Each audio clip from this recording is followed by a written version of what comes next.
Welcome to the Brash Sports Podcast, brought to you by Sweatpants. Hey, big guy, you mailing it in for the day, the week, the month, even the year? Sweatpants will be there for you. Whether it's after a big meal, hung over on the couch, or at the Walmart on the other side of town so no one will recognize you, sweatpants are the perfect way to keep all the women around you guessing. Does that guy work out? Is he sick? Or is he just a fat, lazy piece of garbage? You'll never find out because she's repulsed. The next time you feel like giving up on life, give Sweatpants a try and be sure to use promo code BRASH0 to save 0% when you do. My name's Josh. I'm joined here by my best friend, Brandon. I am wearing sweatpants. Brandon, how you feeling today, buddy? I'm doing great, man. You're wearing sweatpants, so you must be mailing it in today. I'm not saying that I'm not mailing it in, but I'm also, I don't know. We'll see. We'll just have to see. It also sounds like a write-up from HR because that's against Brash dress code. Yep. Damn it.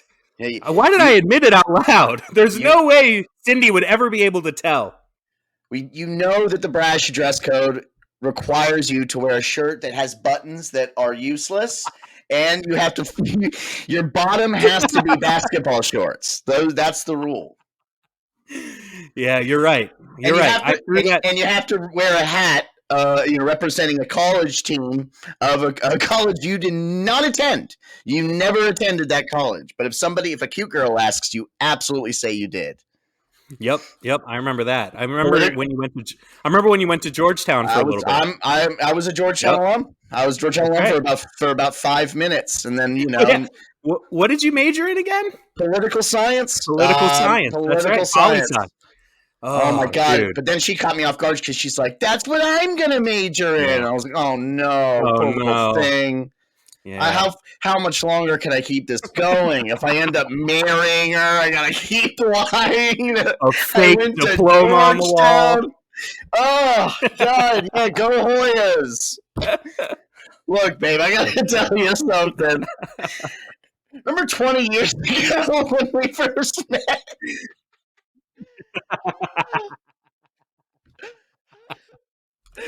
Oh God! Shit, all right, well, we're already. Dude, we've got a lot to get into.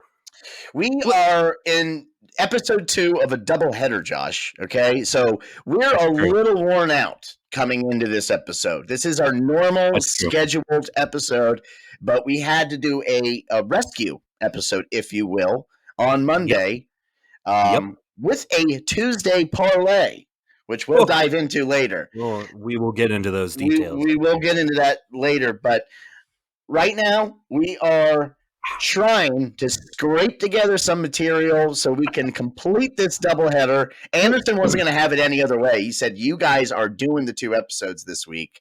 I don't give a shit if you got to wear basketball shorts, sweatpants, shirts with buttons that don't make any sense. I want you guys in the studio recording." They pay us the big bucks to be here, man. So what are you going to do? So I'm hopped up on booze and nicotine, and I'm ready to do this damn thing. Let's fucking go. All right, so the biggest thing going on right now in sports, for me at least, is the Masters. We got to talk about the Masters. We got to talk about Tiger playing in the Masters, making his triumphant return. I know you've actually been following along a little bit when normally you could give 2 shits about golf. What's going on? It's the most golf I have watched ever. Mm-hmm. But I'm not going to lie. And I didn't make this a secret when I first told you. If Tiger were not involved in this competition, my viewership would not be involved either, because I'm simply following Tiger. In fact, when I turned it on today, they said he was teeing off at like 141, and that's when I started watching. Turned it right back off again? Oh yeah. Well, it was on in the background, of course, because I'm working, but I made sure that I was paying attention when he teed off, and I'm tell you, I'm a little bit bummed out, man. He's fallen down the leaderboard, tied at 19, I believe, at a +1 at the moment, but he's still going to make the first cut, right? Yeah, so the cut line was +4 when I checked right before we started recording. It'll probably stay right there. so he'll make the cut. He looked good day one, but I'm worried that injury is catching up to him. Like, dude, the guy looks great. I'm just gonna say it. He's in great shape. He looks fantastic. He makes me feel more miserable by the minute when I see him walking on that golf course. It's like, debilitating car crash? No problem for Tiger. Yeah. He just fucking he's fucking jacked. He's and I'm not counting him out. Even though this, your boy Scheffler, he's killing it right now, man. He's running away. Oh yeah, he's your favorite, right? No, I said he was the favorite.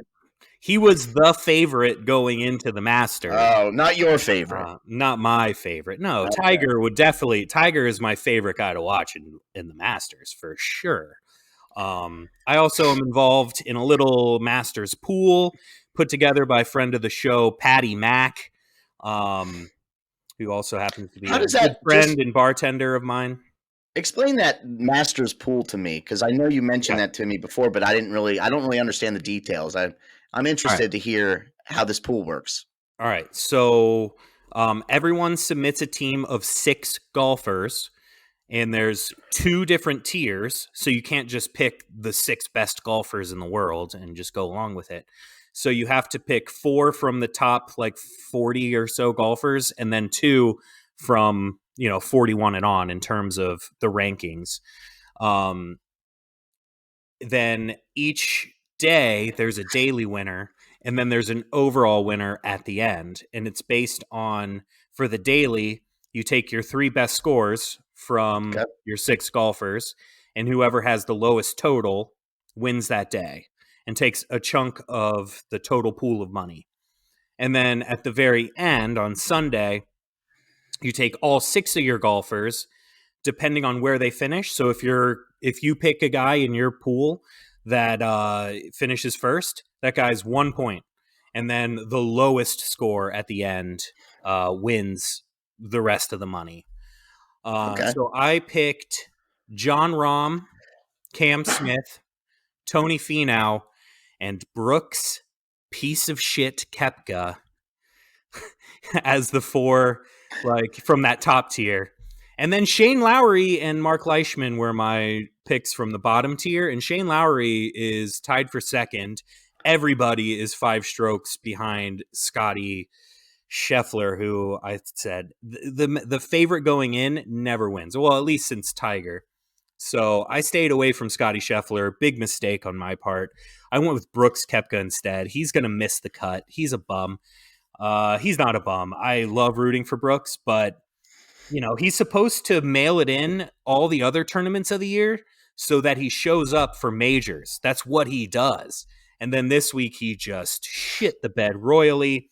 So I'm disappointed in him. Overall, it's not looking so good, but guys like Cam Smith can turn it on at any point in time. I mean, he was in second place after day 1.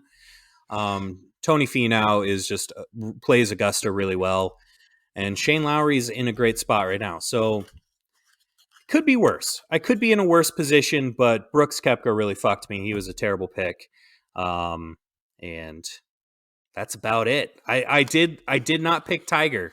I did not pick Tiger, and I knew I'd be rooting for him anyway. So did anybody pick him? He was in quite a few, and I knew that going in. I knew that people would be picking Tiger. Okay, so that's the part I misunderstood about your pool rules, is that you guys can have the same guys. Yes, 100%. Okay.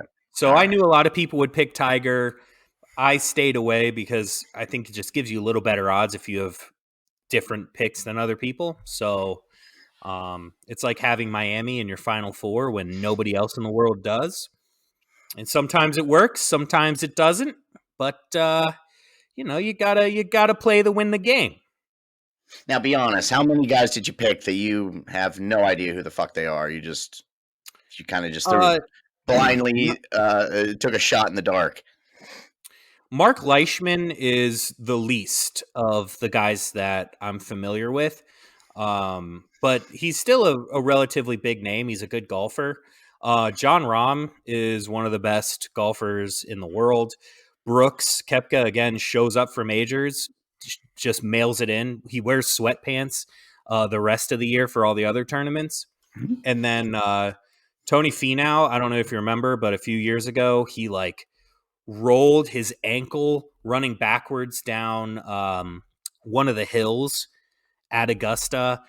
If you can pull up that footage, you will be like, holy shit, how did he get up? And he played the entire Oh my tournament. God. Like, dude, he rolled his ankle so bad, like the bottom of his shin hit the ground, and he just popped right back up and played all 4 days. He's due. That man is due for a green jacket. Wait, was this was this year? And then Shane Lowry is just no. This was probably 2018. I think this was 2019. Okay. Tony. 2018. Okay. Is that what you said? Tony Finau? Tony Finau. Yeah. Finau. Tony Finau. Tony Heyo. Let's go Finau. And then put my phone on mute. Shane Lowry is built like me. He's got the beard. He's a little husky. So I'm a big Shane Lowry guy. And he's got a great Irish accent. I just saw it. It's fucking hilarious. I'm sorry. Picked a pretty good squad. Oh, are you seeing it? Was that Carrot Top? It's a gnarly one, right? I swear I think I saw Carrot Top there. I am not kidding. You got to look it up. You see Carrot Top celebrating. Like he's like the caddy. Carrot Top was celebrating when he rolled his ankle? Oh, well, it was on the practice round, so they had celebrity caddies or something. I don't know.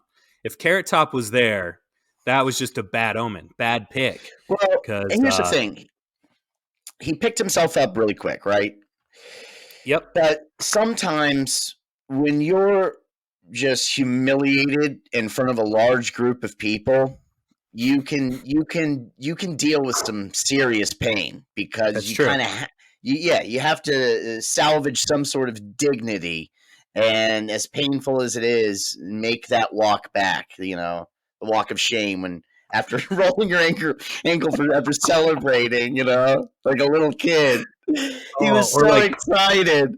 Oh, that was good. Have you ever, when you're bowling, like slipped and fallen over because you had way too many pitchers, and then just your equilibrium's off? So when you throw the bowling alley, you slide your foot over and you slip a little, and then you have to turn around and walk back, and everyone's looking at you, judging you. Oh, I guess you're right. You're not feeling any pain in that moment. Your embarrassment adrenaline is just pumping. Yeah. Or when you bowl a 36, when you do that. Oh God, that's right. That was one of the drunkest times I've ever seen you. I shouldn't have been in public. I definitely I shouldn't have been awake. I should have been asleep somewhere, in a bed, not out in public making an ass of myself. That was not a good time. Not one of my finest moments, but I mean, that was a long day. That's when I had some crucial spin on that ball, though. It was just it was a little too nasty. For those of you wondering who want a breakdown of the action from that night, Brandon was absolutely shithoused, and he was putting so much fucking hook on the ball. It was touching the right. It was touching the right hand bumper, and then zipping all the way across in front of the pins every single time. And we were like, dude, stop putting so much hook on the ball. I couldn't do it. Not. The 36 pins that were hit down were just like on the left side of the frame, which is nearly impossible to do when you're 1 and 3 pins. From the right. 1 and 3 pins at a time. That was the strategy going into that brick game. Brick by brick. Anyway, hey, we all get shithouse drunk at bowling alleys from time to time, right? Oh, if you haven't embarrassed yourself drunk at a bowling alley, you haven't lived. Reconsider your life choices and get out there. Make something of yourself getting drunk at a bowling alley. Woo! Yeah, I mean, yeah, if we started talking about all of our drunken stories, with that's a whole nother podcast in Yeah, itself. I mean, that'll be the season finale. tell you what, though, we'd have a lot more material for that than what we're having to work with today. That's for damn sure. We should have just dedicated this episode to drunken shenanigans from the past. Let's dig into the archives and tell some embarrassing stories. Hey, man, we could always talk MLB opening day coming up. I can't do it. Remember, Perfect. I deleted it. All right, perfect. Oh, well, we are. There has been whispers, though. There's been whispers that next week, a little bit of a tease, that we might have our first guest. That's all I'm going to say. I'm just leaving it out there. Very vague, but there's whispers. I've heard it around the office. Yeah, Anderson's working hard to schedule that, so we'll see. We'll see who we can get. It was at the water cooler. That's where the news was broken to me. I was just propped up at that water cooler. All right, so we do got to get in the NBA playoffs, right? Like that's happening very soon. All right, so when's the official start date, Josh, of the playoffs? Do you know? Well, the play-in game. That's right. I forgot about the play-in. Those start on the 12th, so that's 4 days from now. So we are literally right around the corner. And most of the bracket is already set. Like we pretty much know who's in, who's out. And there's just a couple minor tweaks to the seeding. But yeah, play-in games start very soon. And I don't know. I think we need to do, once the playoffs start, after the play-ins are over and 1 through 8 are set, then I think we do a little playoff bracket the same way we did a March Madness and just see how we do. But I'm yeah, for right now, Phoenix and Miami are locked into the number 1 seeds right now. So Miami definitely surprised some people by, I mean, they're not a surprise to me in how good they are, but I never thought they'd be a number 1 seed. I mean, that's impressive, and they played really well this year. So they're going to be tough to beat. Let me just quickly say, if you're like me and you've been lazy this year and you haven't been keeping up with the NBA quite like you, Josh, you've been rocking them sweatpants. Just basketball shorts. Oh, sorry. Shirts with pointless buttons. And you just look at the standings. Phoenix is a no-brainer that they're going to win it all, right? I mean, they're literally in a league of their own. Correct. Yeah. If you were in a coma, 17 losses. What? Yeah. If you were in a coma and woke up today, you went into the coma before the start of the season and you woke up today, you would say, "Oh, Phoenix, just based on their record, has to be, miles ahead of everybody else." And they are. And I've been saying it. I'm on record saying it. Mm-hmm. They are going to win the championship. They have the best flow of any team, the chemistry. They've got all the pieces. They've got superstars. They've got a big man who can ball. Mm-hmm. They've got that veteran leadership from Chris Paul. They've got role players like Jay Crowder that just step up when they need him. They play good defense. I mean, they're everything you want in a basketball team. They are not going to lose. No. You'd be an idiot. You'd be an idiot to pick against them. So, yeah, there we go. And we can fill out our brackets when it's time, but I think it's clear cut who we're picking for our NBA champion. I'm just happy LeBron's not going to be in the playoffs. I know. Why am I such a LeBron hater? I really can't explain it, but I'm just. I know why. You.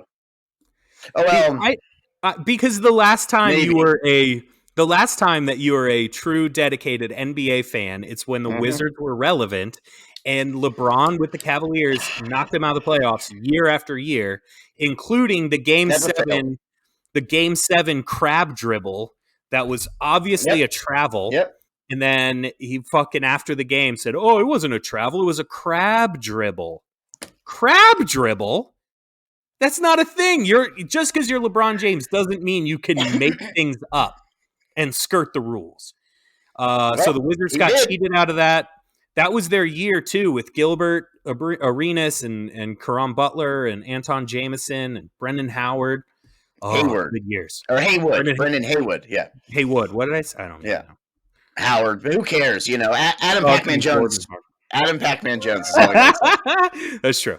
But that was the year they had Adam Pac-Man Jones on their team, man. That guy's done everything. He's unbelievable. Maybe it was him. Dude, Adam Pac-Man Jones planted those guns in the Wizards locker room. Yeah. Conspiracy theory. That's what happened. It all makes sense now. It all makes so much sense. But just to look at the play-in tournament real quick, it's looking like it's going to be in the West. The Pelicans are going to be playing the Spurs. And then the Clippers are going to be playing the Minnesota Timberwolves. So they do it that way. They go 7-8 and 9-10, not 7 versus 10 and 8 versus 9. Correct. So it's actually a 2-game play-in. So the winner of the 7-8 automatically gets the 7 seed, and then the loser of that game. The loser of that game plays the winner of the 9-10 game, and then the winner of that game gets the 8 seed. Cool. Yep. So, but that's not official yet, right? That's not official. That is official. It is official. Yeah. Those are the play-in teams because Lakers are out, and then the Wizards are out. So none of those teams are going to move up. So that's that. And then the East, in that case, the East, you got the Cavs, Nets, and the Hawks, Hornets. Yep. And by the way, the Cavaliers have been really good. Like the first part of the season, they were a nightmare to play. So I think Brooklyn is way better than I thought. If you listen to my Just Joshin rant last week, I was wrong on them. Yeah. But Cleveland's no slouch. Like, I wouldn't overlook them. I had them at the very bottom of the East before the season started, and I was dead wrong about that too. So I could see them either beating Brooklyn, but more likely going on to beat the winner of Charlotte and Atlanta, which is going to be an awesome matchup. Those are two just young, fast teams. That'll be a shootout. Like, I think we got some really good games in store. And then once that bracket's set, I'm not sure when round 1 officially begins, but we'll have to do a little bracket there. See if we can do a little better with the pros than we can with the college boys. Hell yeah, buddy. Yeah. Yeah. All right. Yeah. Well, I'm looking forward to it. I promise to tune in for some NBA playoffs. I mean, come on. Oh, yeah, you gots to. Yeah. The NBA playoffs, like, it's like you're waiting all day for a Sunday night. You're waiting all season for an NBA playoff. Damn right. You're waiting a long ass time. You're waiting a long ass time, and then you got to wait a long ass time for it to finish up because the playoffs are like 3 months long. They just drag them on and on. Like, they were already 2 months long, and then they're like, no, let's add some play-in teams. Yep. Let's expand it a little bit. I like it, though. Anyway, I think we covered all our bases there, right? I believe so. I let you typically carry the NBA talk. Speaking of which, are we doing a Just Joshin today, Josh? I know we did one on Monday, but this is episode 2 of a doubleheader. Are we doing a Just Joshin? I don't know. I don't have anything prepared. Okay, all right. Then I don't want to force it because the fans of the show, they really want the highest level of focus I can bring. They deserve the best. Segment. They deserve the best out of me when it comes to Just Joshin. So and our endorsers. I mean, we have good money going into your segment. Really good. It's a breadwinner around here. You can't half-ass it. You can't wear sweatpants going into Just Joshin. That's really what it boils down to. That's in the contract. Yeah. That's in the contract. Next week, you put on those slacks. We're gonna do the damn thing. All right, you are going to do the best Just Joshin segment this world has ever seen is next week. So tune in. Suit and tie, hair slicked back. Oh yeah, shave the beard. I'm bringing it. I love it. I'm bringing it. Well, right, what do we got? What else do we got on the docket, man? I suppose because we must. I mean, what else should we talk about in the early stages of April but the NFL? Everybody's talking about the NFL. I mean, and our listeners were wondering, when are they gonna talk about the NFL? Only tune into this to hear about the NFL every fucking week. But guys, stop it with the hate mail. We're gonna get to the NFL.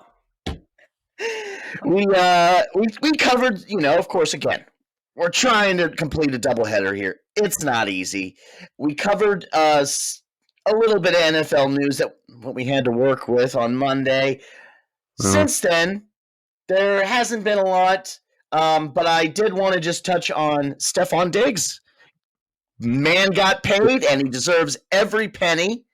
Absolutely. He got a beautiful – I'm surprised it's only a 4-year deal, but it's smart maybe on his part and on the team's part. But he's sticking around with the Buffalo Bills, a 4-year, $96 million deal. Which apparently they're saying it could reach 104 mil. I guess that's I think there's some incentives for it. Yeah, and then 70 mil guaranteed. So good for him. He's awesome. Local boy. I love to see Stephon Diggs sticking around. And I was getting a little concerned there that there was a chance he could go, and I wouldn't get to be entertained with Josh Allen getting the ball to my boy Stephon Diggs. So congrats to Stephon Diggs. Well deserved.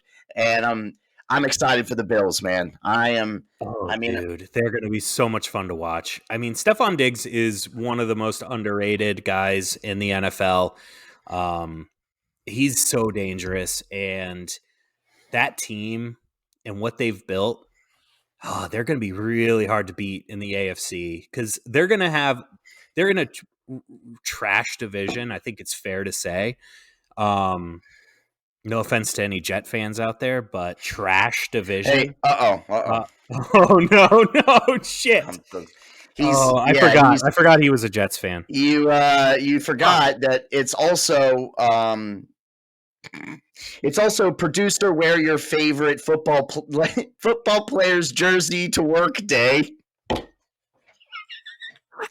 It's such a mouthful, but it's so fun every year. No, I mean, it's tradition, and he is wearing his Chad Pennington right now, and he's giving me the stink eye. You brought this upon yourself, Josh. You might be written up twice in one episode. Fuck, man. Dress code, and then making fun of our producer and his love of Chad Pennington. Oh my God, and just the New York Jets in general. I mean. But anyway, Bills are probably going to be the number 1 overall seed because everyone in the West is just going to beat each other up. They're going to be really hard to beat.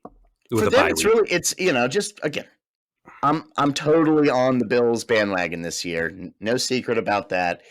But I also kind of feel like it's Super Bowl or bust for them, right? I mean, they at least got to get to the big game. Will they win it? They might 100%. Go the next 4 years and lose all 4 of them for all we know. But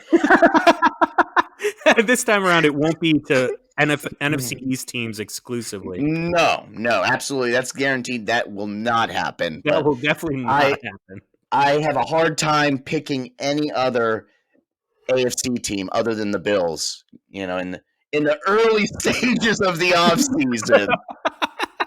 Yeah, April is usually when we make our Super Bowl picks. So that's the best time. The best time to nut up or shut up. Yep. So there's that. That's again a little slow this week, but I guess the NFL draft is coming up, so there's something to look forward to. That is a fact. I am not as fired up as probably you are because your boys have 2 picks in the first 7. So they could definitely solidify a few things. I'm not sure what direction you guys. I'm sure one of those you guys are probably going to get an offensive lineman somewhere because I think when you're top 10, you have to. It's a rule. And apparently, there's a lot of stud wide receivers like we were talking about earlier. Yeah. So the latest projections that I've seen that are definitely not Mel Kiper's because that guy's a fucking bum.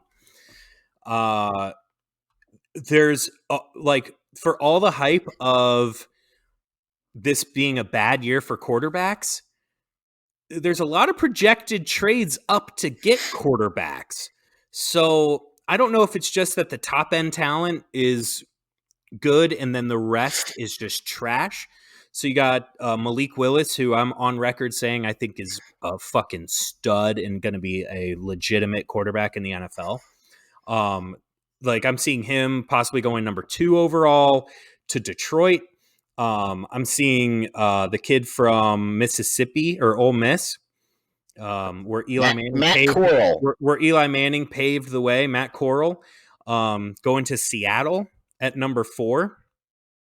So they're going to possibly trade up.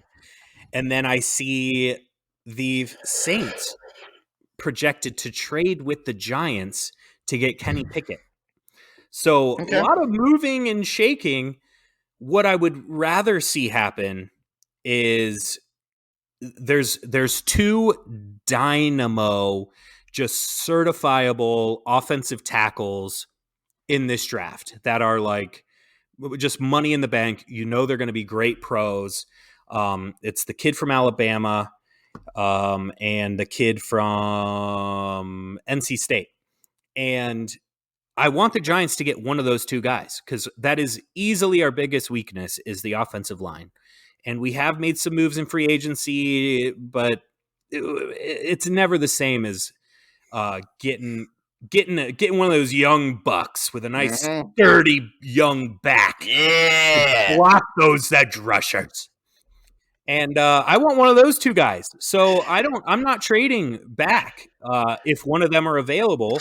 And again, if teams are jumping up to trade with the Jets or the Texans or whoever to get a quarterback, let's be the team that stays put and gets one of those just certifiable offensive tackles. And I'm also a fan of trading back. I think it's like New England does it really well. Like they know where those deep round just sleepers are, and they trade back and just get a ton of those guys and a ton of value. So I like the idea overall, but I want one of those 2 offensive tackles, and then the rest we can figure out. Get an edge rusher maybe, or we could always use cornerbacks with Bradbury sucking dicks. But yeah, I mean, usually my team is very predictable going into the draft. Like they show their hand in January of who they're going to draft. So, all the fans typically know what direction they're going to go. But this one, with that acquisition of Carson Wentz, I don't know if they're going to go with a quarterback now. Yeah, I'd still like to see them scoop one up in the 2nd round or 3rd round.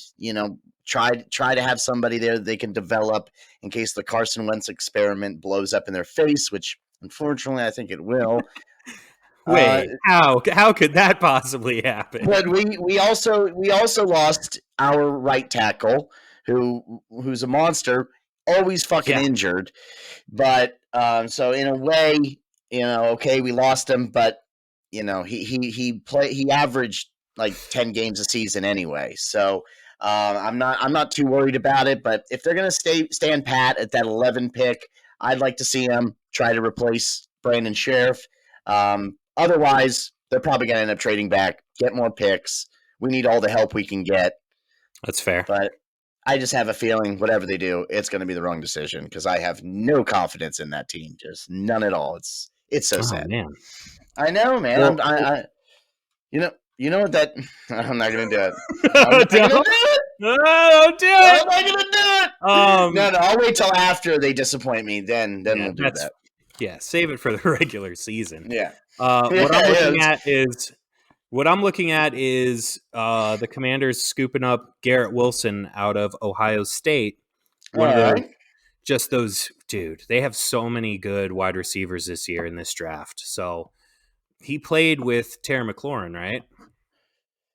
He did, and apparently so did this Chris Olave.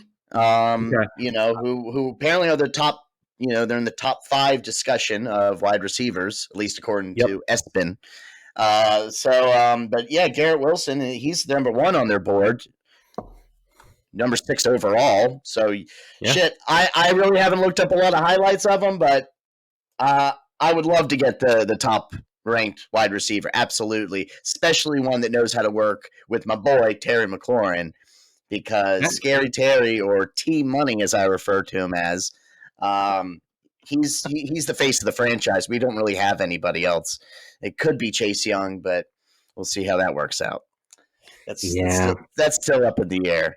But no, I'd be cool. I'd be cool getting a stud wide receiver. Absolutely. Give Carson a little bit more to work with. Nice. Again, there's really not a bad pick for a team that needs so much help. They could go in any direction. They really could. It's so sad. Oh man. Well, sorry. Lots to look forward to, though. There will be plenty of more draft updates because it doesn't kick off until the 28th. So we've got 3 weeks. We have 2 more episodes before the draft. So I'd say we'll wait a couple weeks, touch on it, the week before, right? No? Oh, that's our lead story next week. The draft? I don't know. Oh. Yeah, lead story is going to be how Tiger Woods had the most amazing comeback we've ever seen. Shocked the world, won the Masters. We're going to be talking about how we won our parlay, and we're just throwing cash in the air. I mean, there's so many things we're going to have to talk about next week. I'm excited. Are we going to talk about a Man City win or a Liverpool win next week? Ooh, well, I'm happy you brought that up, because the English Premier League title could be decided on Sunday with Manchester City hosting Liverpool. They never walk alone, but it's not going to really fucking matter when they go to the Etihad on Sunday, because we don't give a shit if you walk with all your friends or all by yourself. I'm actually kind of worried about the game.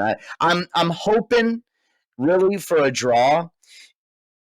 Obviously hoping for a win, but a draw. You'd be happy with a draw. Then we're right back to where we are right now. But I will say, and I'm guarantee, whoever, if it's not a draw, whoever wins that game will be crowned your Premier League champions. No doubt in my mind. It's a must not lose for both teams. So the last time they played in Anfield, we tied 2-2, and it was a thriller. It's always fun seeing these guys go up against each other, because Liverpool and City, I'm sorry, but they're kind of in a league of their own.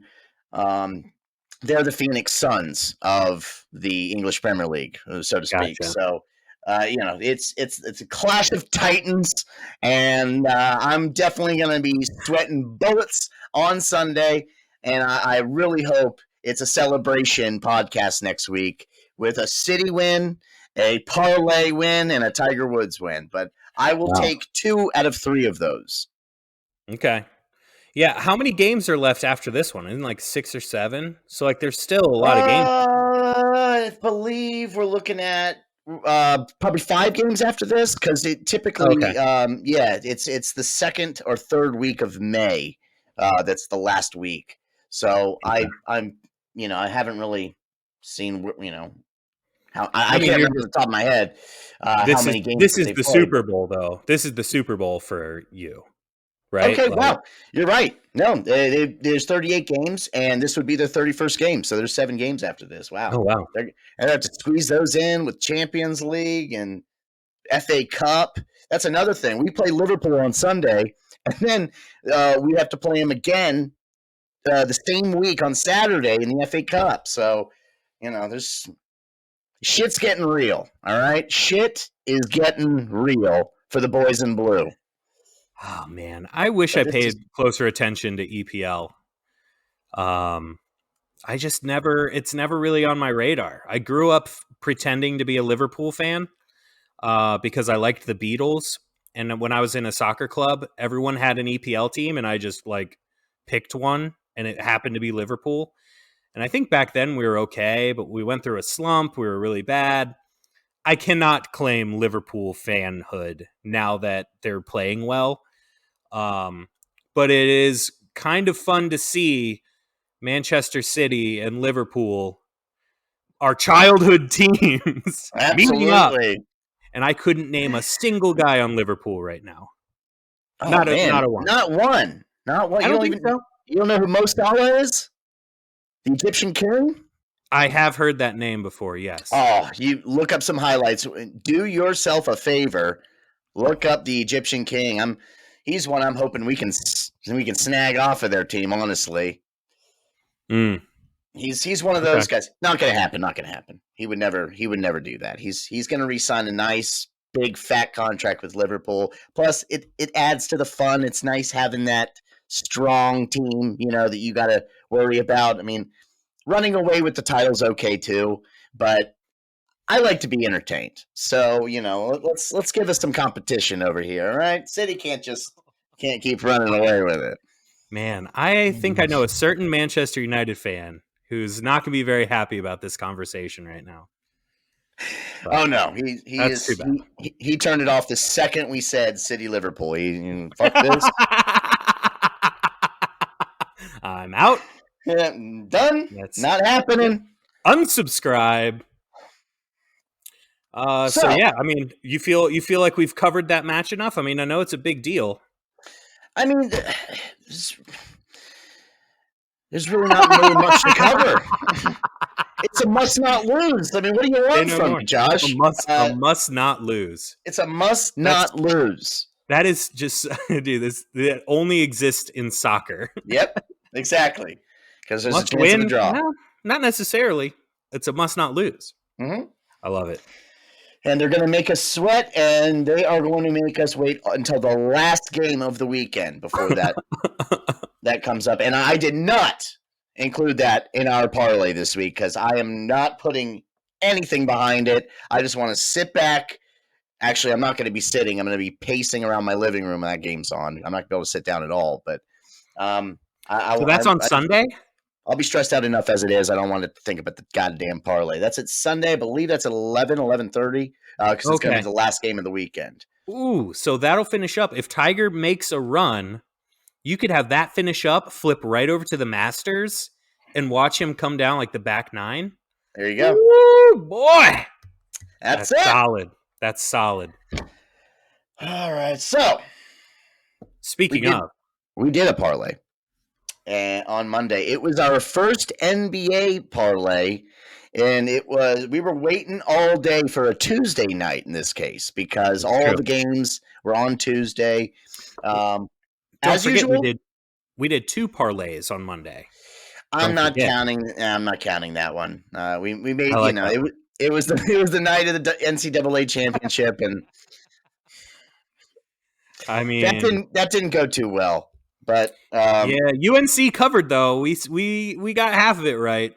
And if Kansas hadn't laid a fucking egg in the first half, we would have easily gone over 151 to hit that one. Yeah, I know. They were just shooting bricks to start out that game, weren't they? It was just shitty bricks. I know. So, whatever. But we did our NBA parlay. We stuck to our rules. The favorite, coin toss, underdog. We each picked 3. And how'd you do? Let me tell you, I'm on a hot streak, Josh. I had my last 2 6-game parlays. I am 6-0, my friend. All right, so that's gonna go right in the shitter this week. Get ready. But I don't think so, man.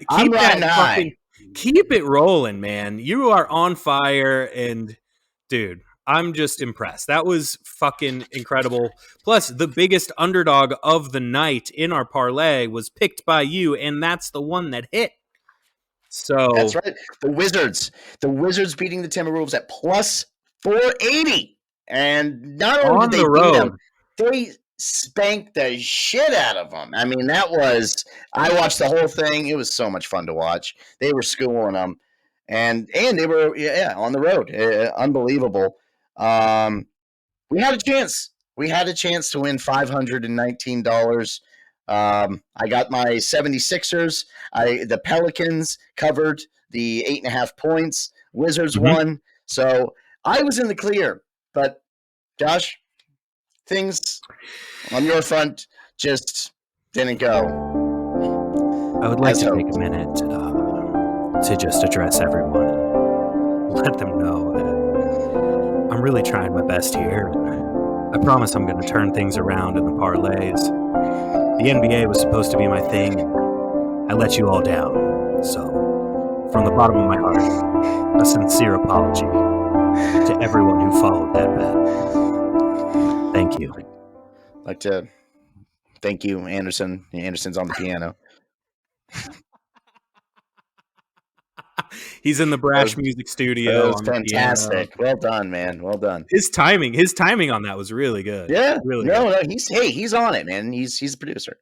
I went 1 and 2. If we're gonna recap my real quick. I can get on a soapbox for a second. It was fucking the weirdest way to lose.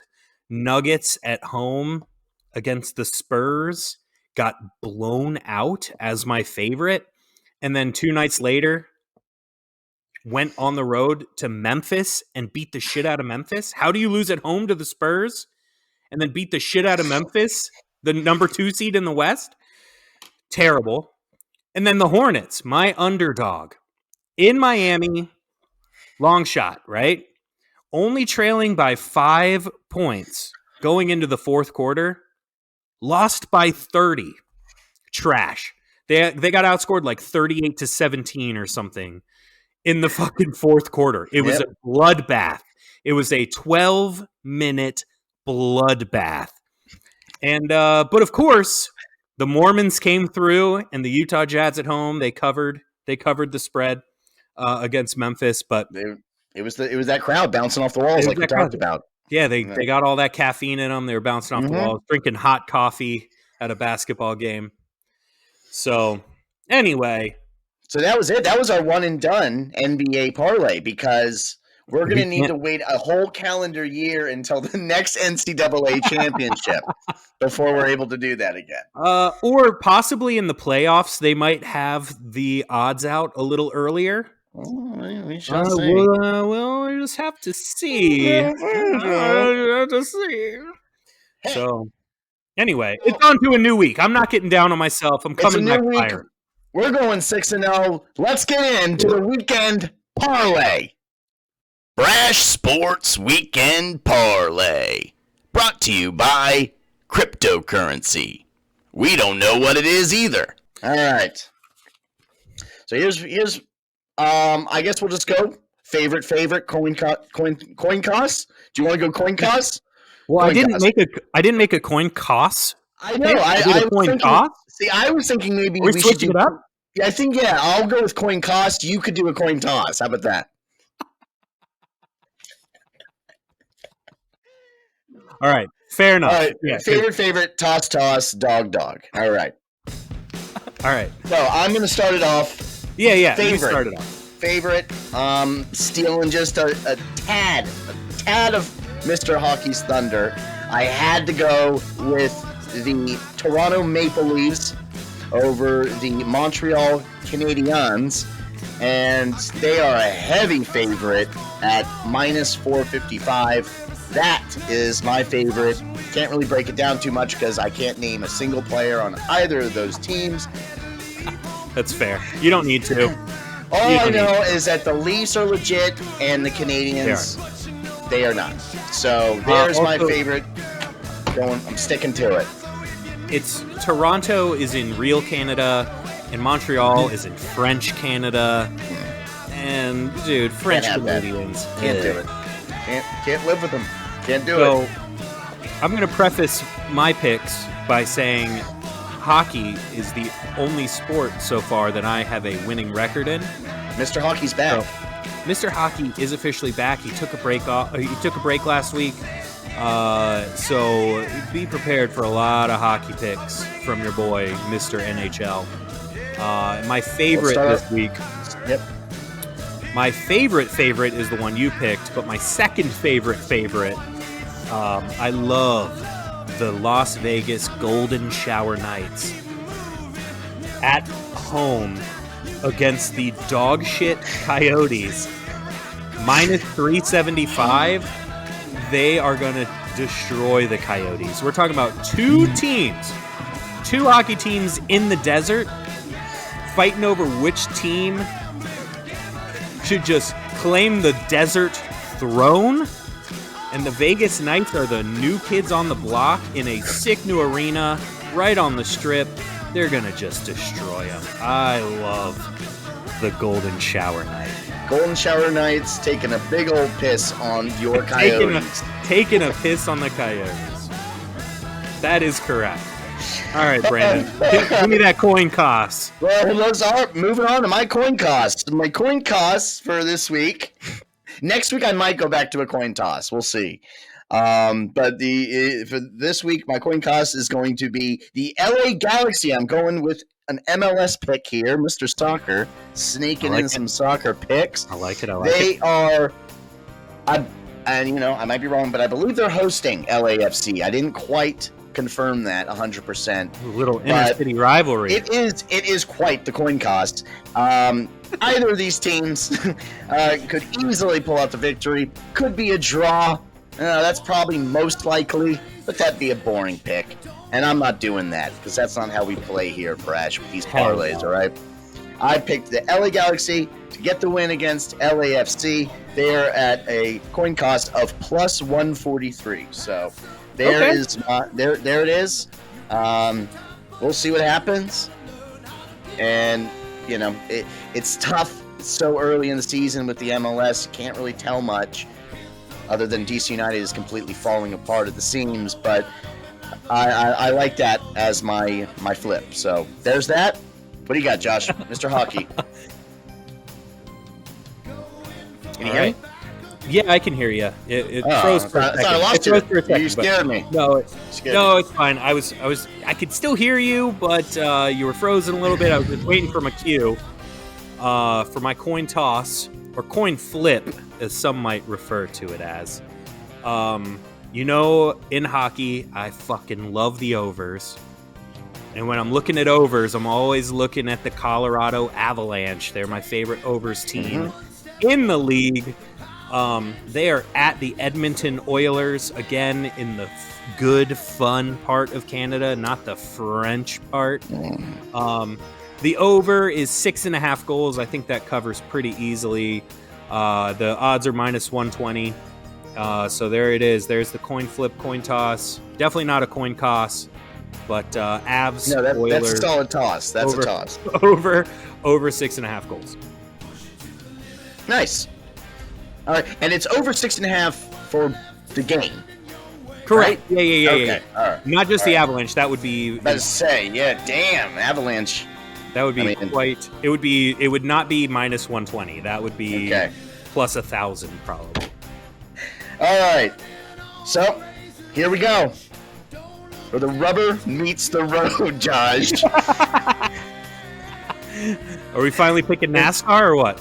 Yeah, no, not yet. We're holding off on that. We are making our underdog picks. This is the parlay where we're gonna get the damn thing. All right, we're gonna win. We have to. I'm going bold. Mr. Soccer's back. I am going with Southampton upsetting Chelsea in the Saturday matinee, if you will. Chelsea is coming off a difficult loss to Brentford. They got steamrolled 4-1, and I believe it was at Stamford Bridge. So that's pretty bad for Chelsea. They're just. I think they're going to start stumbling a little bit. I could easily see this one being a boring ass game, but a 1-0 victory for the Saints. So I am going with Southampton over Chelsea. Wow. That is at plus 300. Big old stinky underdog. Let's do it. Come on, Southampton. Let's do it. Hey, man, better odds than the Wizards were getting the other night. So that's true. I don't hate it. Is Chelsea out of the running for the title? Mm-hmm. Yeah. So they're just mailing it in at this point. I love that pick. Let's fucking go. They're not mailing it in because top 4 gets you into the Champions League. So they still definitely they're still vying for that. I want to hold on to that, but they're just distracted. I remember I picked them a few weeks ago, thinking this whole confusion at the ownership level is gonna somehow have a positive impact on them. Like they're gonna play harder and for each other, and that's not what happened at all. I mean. I just recently heard that none of the players are getting paid right now at Chelsea because all the finances have been frozen because of the stupid Russian owner. So, yeah, they're all just – they will get paid, their back pay, but right now they're just all kind of out there playing for fun. So, it's VSA Soccer. They've got reversible jerseys. They do. They have their orange slices at halftime, and then they get the participation trophy, and all is said and done. Even when they lose to Southampton, they're going to get their plastic trophy. So don't worry, guys. It's waiting for you. All right. And maybe Pulisic's mom brought some Capri Suns for everybody too. But we'll stay tuned. They're going to go to Joe's Pizza right after. Yep. Hand out the trophies. Joe's Pizza. Joe's he's gonna make sure he puts their picture on the wall so they feel like they've actually earned something. Oh, that's fucking amazing. Oh my god. All right. Woo. All right. My underdog. Go figure. Going back to the well, Mr. NHL underdog, New Jersey Devils at the Dallas Stars plus 210. Give me the Devils all day here. The Devils. It's a 2:00 game. Love underdogs in those early games. And the New Jersey Devils, yeah, they've got David Putty rooting them on. There's no reason why they shouldn't go into Dallas. El Diablo. The home of the stinky Cowboys, and just whoop that ass at 2:00 on Saturday. Like I said, it's a plus 210, and it's a nice afternoon hockey game. I love those. Love watching. I like those. it. That'll be on in the background as I'm watching the Masters. All right. So after all is said and done, Josh, with our 6 picks locked in, we are looking at a plus 84.90. A whopping plus 84.90. $6 bet pays out $509.42. It's locked in. It's ready to go. We're winning the damn thing. This is the weekend. It's happening. Are you ready? The account is empty. We have to win this. We really don't have a choice, and we need new computers. We need new microphones. No more losses. No more losses are in the budget. All right. Gotta win. We gotta win. We will. If we get the $509.42, we don't just earn Brash its money back. We earn our pride back, and that's what we're gonna do. We're gonna make everybody proud. We're gonna, Quincy, Wang, Cindy, Brian, Anderson. They'll be applauding us when we walk into the office. All right. All right, well, let's fucking go, buddy. No more dramatic piano. That's it. We're done. We're pulling the plug on the damn thing. We will see you next week for week 9, episode 9. Thanks, Josh. Appreciate it, buddy. Later, buddy. Come on, I said blue moon, you saw me standing alone, without a dream in my heart, without a love of my own. I said blue moon, you saw me standing alone, without a dream in my heart, without a love of my own. I said blue moon, you saw me standing alone, without a dream in my heart, without a love of mine.